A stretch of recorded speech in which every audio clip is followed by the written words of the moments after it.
Welcome to the Piece by Piece Autism Podcast with your hosts, Angie and Christy. They've worked 25 years to help Alec get the most out of life. Let them tell you how they're doing it.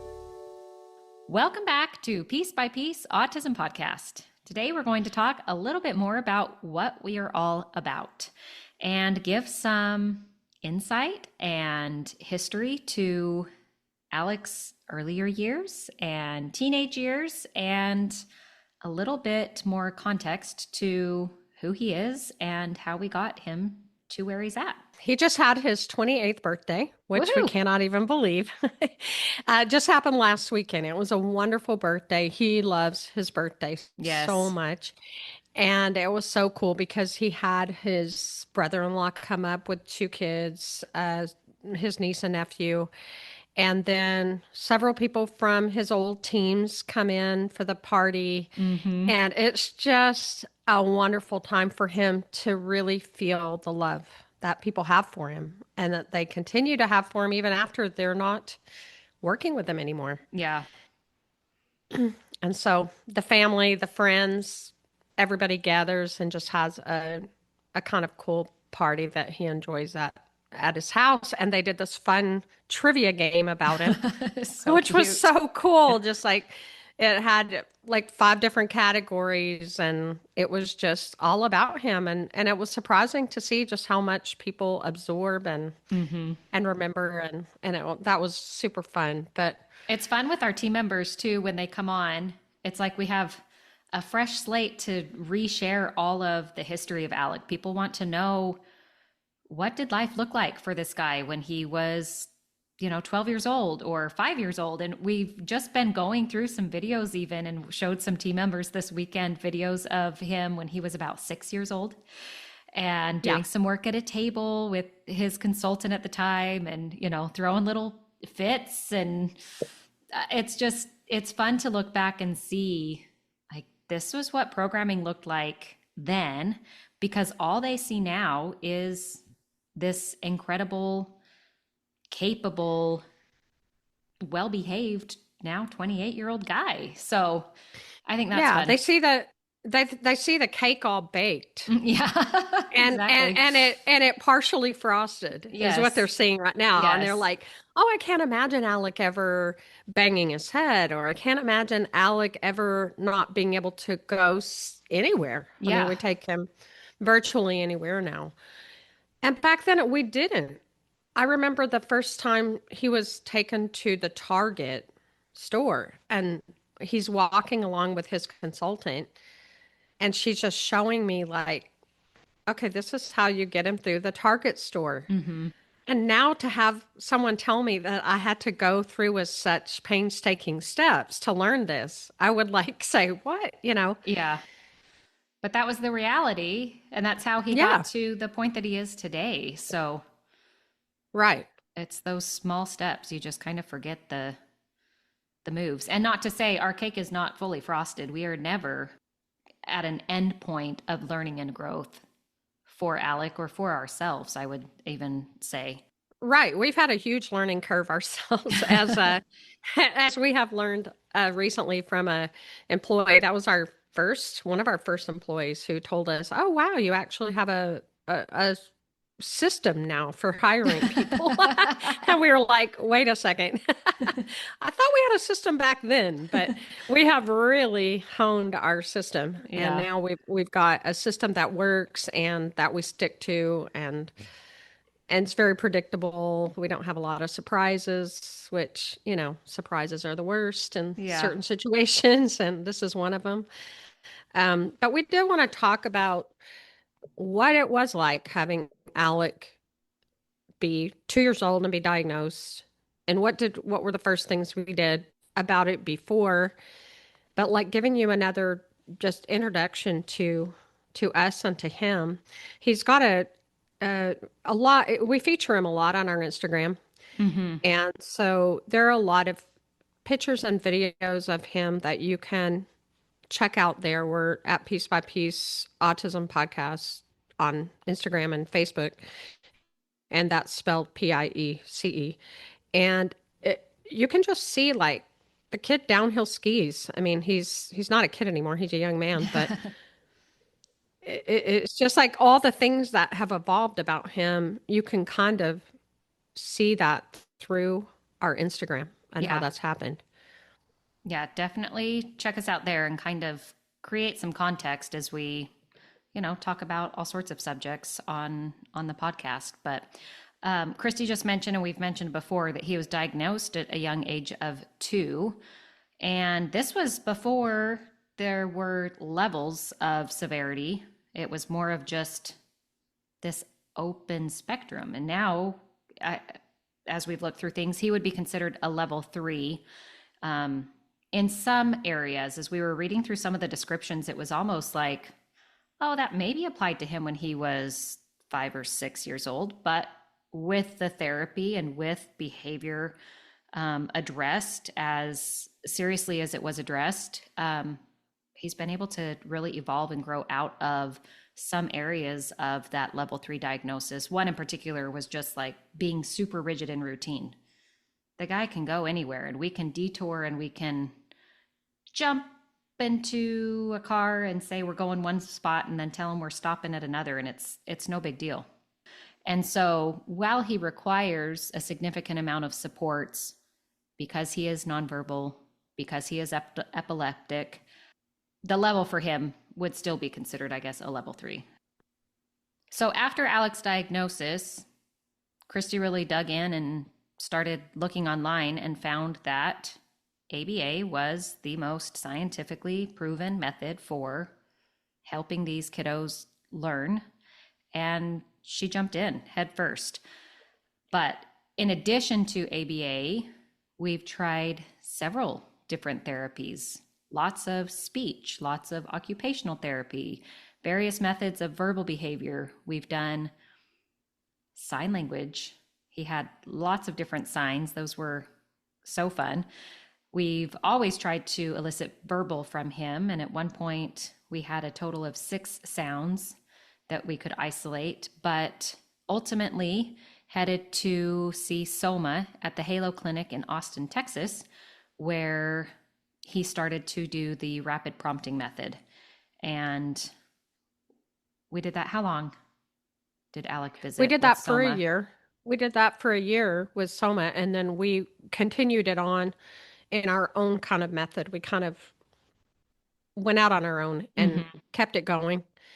And when we had ended with the stencils with her, and where he was putting his pencil through each stencil letter to Mm-hmm. choose the letters that he wanted to make the word. And then we went from there to laminated letter boards that were huge. And then we got all the way down to about a 12 by 4 or whatever. And now we're using a kind of a typewriter. Typewriter, that's an old word. A keyboard? Oh, a keyboard is what we say now. Oh, excuse me. Welcome to Yeah. 2025. or even or even 1999. Yeah, he has a keyboard that can be plugged into a speaker if we wanted to. Yeah. So, yeah, that's where he is right now. And then also he can do somewhat of a iPad. Yeah. Uh, somewhat. We would Somewhat. really love for him to be independent at that. That's our goal. Mm-hmm. But it's been really hard. Mm-hmm. And we've gotten the help of a lot of people, but we haven't gotten there yet. So we're Yeah. working on that. That's part of our frosting that still needs to go on. Yep. Yep. That's part of it. So we're not there yet. But yeah, we've done so much with him, and I guess we've talked before about this, but that ABA specifically is a lifestyle. Mm-hmm. It's an everyday thing. It's a all the time thing. It's as much as you can take behavioral principles into your life, teach your other children, teach anyone who's around your child how to respond to your child using the principles of ABA. Like my mom was a classic example. I ran across these beautiful tapes of her when Alec was only, let's see, 6 years old, and he was approaching her and he wanted some of what she had on her plate or a pretzel that was beside it. And she picks it up and she holds it up near her eyes and waited for him to sign eat. And then she gave it to him, and he was just thrilled the whole time. He was Yeah. happy to communicate. It makes him feel accomplished when he gets to actually demand or ask for what he wants. Hmm. And it just puts some of the control into his, into himself so that he can advocate for himself, which is what everybody wants to do. Yeah. And it was so fun to see her do that and do it the way that she was trained to do it. Because, we're tempted as grandmothers or as parents sometimes to just kind of give our kids what they're asking for or whining for or whatever. And that's a great example of saying, I'm going to use behavioral principles here, Yeah. and I'm not going to reinforce whining. Yeah. Or Just as one anticipating example. anticipating the needs, you know. We've talked about being Yes. proactive, and that there's being proactive, and then there's negatively anticipating and just giving without effort on the part of the learner. And that really Right. stunts their ability to grow and to learn. So Right. I, Right. I do think it's a difference, but it definitely, like you say, is not a clock in, clock out. Get training, get instruction on, if you're in a school setting, what are they doing there that you can implement at home? What are you implementing at home that you would like to ask the school to do? This should be a partnership and a back and forth, not just a when he's there, he does ABA, and when he's home, we do something different, because these individuals are bright and they will, as my mom says, have your number if you if you don't hold their feet to the fire. That's correct. And I do want to point out that you are a retired school teacher. I I am. make you sound like you're 90 years old. You're a retired school teacher. You are a retired school teacher, I Angie. am. And now you're a behavioral consultant. And so Yes. you speak from authority and saying kind of both sides of it is working together with the school, Yeah. working together with your clinic, working together with whoever your child is working with in your ABA program, OT, speech, whatever therapies you're doing, that you're advocating for your child. Yeah. And I think you did a really great job with Alec in just being his biggest advocate. And Well, that's who sweet of you to say. Thank who you. is going to advocate for your kid more than mom or dad? Truly. I mean, Oh, yeah. if anybody's got to do it, it's got to be you, especially with these individuals that don't have a voice to do that. Yeah. So as like, I've got a friend whose son is starting to talk some, but is in a pre-K program. And I've had many conversations with her, just frustrated that she didn't get more of a report from, Yes. the school or the daycare. And she's like, if my kid could come home and say, we did X, Y, and Z at school, that'd be one thing, but he can't tell me that. So Right. she was going in and meeting with the school.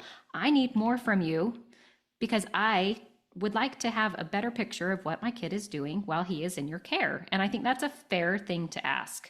Yeah. These people that are supposed to be teaching your child to communicate sometimes aren't great at communicating.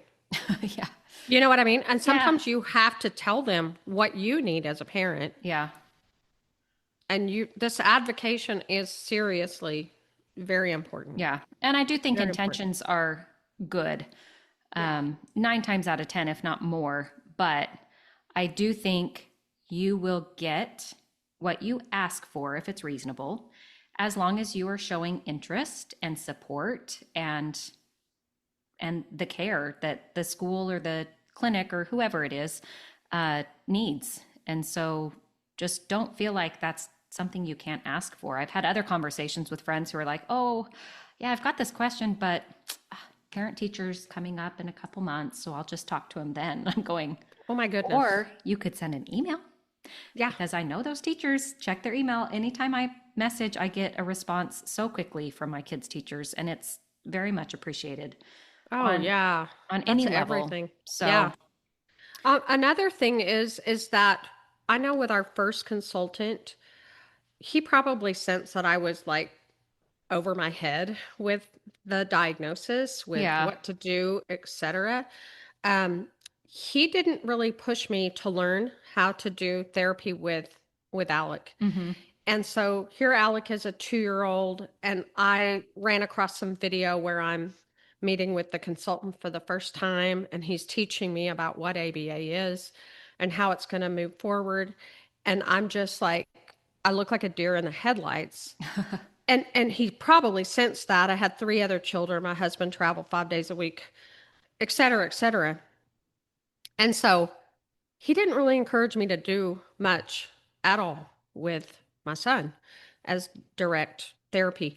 And I really appreciated when we started our verbal behavior Mm-hmm. method and we switched consultants, although I really adored that first consultant and he did so much and is such a knowledgeable person. I appreciated that I got trained. Like they insisted on my training. And I Yeah. was like, wait a second, whoa, I can't do this. And I had no confidence. I didn't think I could do it. But they said, oh yeah, you got to do it. Yeah. And I've run across some video of myself submitting homework assignments to them saying, here's what I did, and it was very intimidating, but it was so good to Yeah. learn all that stuff and to kind of build my confidence that I could interact with my child. Yeah. You've got to Super be an important. expert. Yeah, you've got to be able to be that expert and authority at home. And not to say that that's not a lot that you were juggling, and we've had this conversation before, Yeah, that mom has to still be mom, but then when right. you are mom and the therapist and trying to run ABA around the clock, I mean, that gets exhausting, and there does need to be balance and, time for mom to take care of mom. So we're not Right, saying right. run yourself ragged by any No, no, means. no. So, No, and I did have my mom there to help me for a while. mhm. And so it it is hard. It is hard and I did not do it perfectly, but I am having the fruits of my labors now. Mhm. I'm getting to see the fruits of my labors by Alec's behavior and going, "Oh my goodness, I'm so glad that I did this." Yeah. And now I'm wondering how I can invite other people to do it who are in my similar situation but have little ones and saying, okay, I'm at the 28-year mark with this wonderful guy named Alec, and I want you to have that similar feeling that I'm having now of saying, wow, I'm so glad that we started with ABA when he was 2 years old. Mhm. I'm so glad that the quality of the ABA was good. Like you've talked about, Angie, not all ABA is created equal. Yeah. Um, and so you really got to read up on it yourself, learn about it, make sure that you're getting what your child needs so Yeah. that you can have what we have now. Now, did I ever think that he would live on his own and be totally independent? Yes, I thought that when he was 2. I had no idea that he wouldn't, that he would always require support. I didn't know that back when he was 2. But I'm glad now for all the progress that he's made, even though it didn't result in him being completely independent. Mhm. I just wasn't educated enough when he was 2 to know that the possibility of that was probably slim. Yeah. But like, don't dwell on that because, you know, you can also lose your diagnosis. So many of the things within the level 3, we were looking back over and saying, oh, he doesn't have sensitivities to this anymore. He's not inflexible. He's Mhm. very flexible. He can eat so many different things. And our recent post was showing him with Angie helping him eat a bowl from the superfood bowls. Yeah, an And acai bowl. yeah, he's just chugging an acai bowl with this yummy peanut butter that they put on top of it, and he'll eat a banana. Like that's big. Yeah. That's big time. Yeah, it definitely is. And I think the whole purpose and our why for doing this podcast is to share, is this invitation to share the learning process, to share the steps that we took, to share the struggles that you went through, and to show that they are worth it, that you, as our listeners, are gaining some insight and some hope and some realization that this golden era, as we want to call it, or this cake with frosting on it, however we're describing it, is attainable, even for your 6-year-old little boy, or even for your 15-year-old daughter who is maybe in the trenches and struggling right now. This outcome can be for you. And so this is our invitation. Listen and learn, ask us questions, follow us on Instagram, dive in and get to know Alec as we share who he is and share his process, because we want this to be a free resource for you. And if there is anything more that you want to hear from us, if there is a particular topic that you want to know about, send us a DM. Like we want this to be for this population of families who need more resources and need to see what a positive outcome can be. And we truly believe that Alec showcases that in so many aspects of his life now. And we're just thrilled about it. Amen, Angie. That was a wonderful synopsis of what we're trying to do here. Yeah. So, yeah, give us a listen, give us a follow. We really do want to be here for you. And I feel so strongly about all the things that you just said. Yeah. I really do. I feel grateful for the wonderful guy that Alec is. And a lot of that has to do with people like you, Angie, who have given a lot of time and effort to teaching him things that I never really dreamed he would do. Just watching him at his job last week was so gratifying. For the first time, I was able to see him firsthand, not just through video. Yeah. And just be able to see him interact with these individuals that have varying special needs and be able to just see the smile on his face and see the pep in his step and see that he's mixing with the people that are there eating and they're all so kind to him, and knowing that they're on such different paths, but he's just happy being back there and cleaning his cups and stacking them to the ceiling and That's everything. Right. So thank you for that. It's just so nice to know where he is today. And I want other people to be able to have this. Yeah, absolutely. So share this with anybody you might suspect could gain insight or understanding in. And we just really hope to support you in your learning and growth with your child. So thanks so much for joining us today on Piece by Piece Autism Podcast. We're glad that you're here, and we hope that we can help make a difference in your life and in your child's life. Once again, give us a follow on Instagram. You can find us at Piece by Piece Autism Podcast. That's PIECE, Piece by Piece Autism Podcast. We'll chat soon. Talk to you then. Bye. Bye.